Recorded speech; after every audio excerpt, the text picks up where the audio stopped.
warahmatullahi wabarakatuh. Kali ini saya akan menjelaskan mengenai keunggulan kompetitif dan strategi sistem informasi. Yang pertama ada pendukung level organisasi. Setiap level manajemen melakukan aktivitas yang berbeda, sehingga kebutuhan akan informasinya juga berbeda. Maka, sistem informasi yang dibutuhkan juga berbeda. Jenis informasi yang dibutuhkan berbagai level dalam organisasi berhubungan langsung dengan tingkat pengambilan keputusan manajemen dan struktur keputusannya. Selanjutnya ada sistem informasi strategis. Sistem informasi strategis atau SIS merupakan sistem informasi yang dikembangkan sebagai tanggapan atas inisiatif bisnis perusahaan. Dengan ini, maka kita sebagai penggunanya dapat memberikan produk atau layanan dengan biaya yang lebih rendah, yang dibedakan dan berfokus pada segmen pasar tertentu. Selanjutnya ada sistem informasi strategis. Ada keunggulan sistem informasi strategis. Yang pertama yaitu sistem informasi yang mendukung atau membentuk posisi kompetitif dan strategis bagi suatu perusahaan.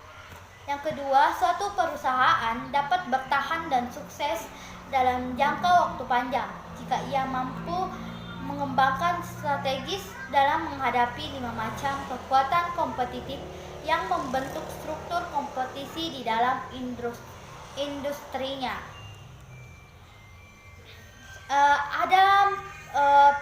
Menurut Porter, ada 5 macam kekuatan kompetitif menurut analisis Porter, yaitu yang pertama ada daya tawar pelanggan, yang kedua ada daya tawar pemasok, yang ketiga ada daya rival kompetitor, yang keempat ada ancaman pendatang baru, dan yang kelima ada ancaman substitusi.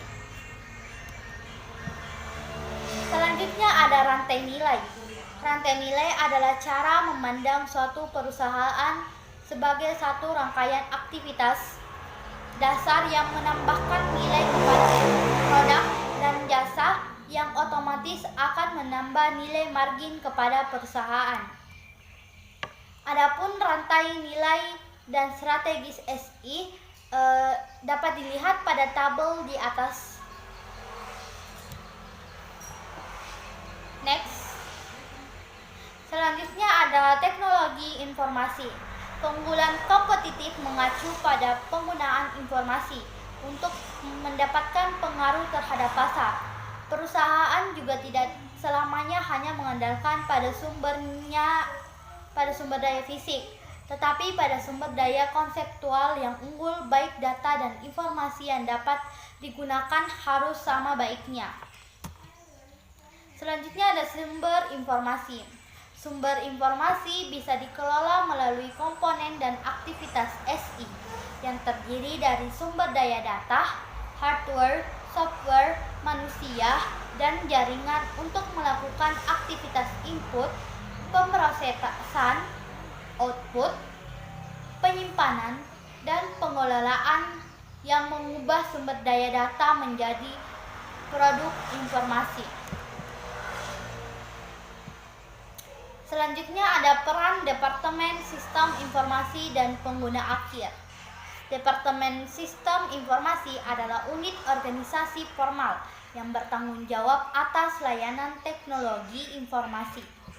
Adapun peranan end user computing atau pengguna akhir yaitu sebagai pendukung aplikasi, operasional dan manajerial yang memberikan keuntungan baik kepada perusahaan maupun pemakai.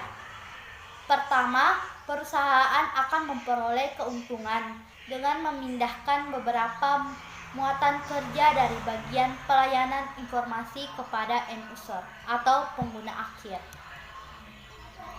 Adapun peranan end user atau pengguna akhir yaitu sebagai pendukung aplikasi, operasional dan manajerial, memberikan keuntungan baik kepada perusahaan maupun pemakai.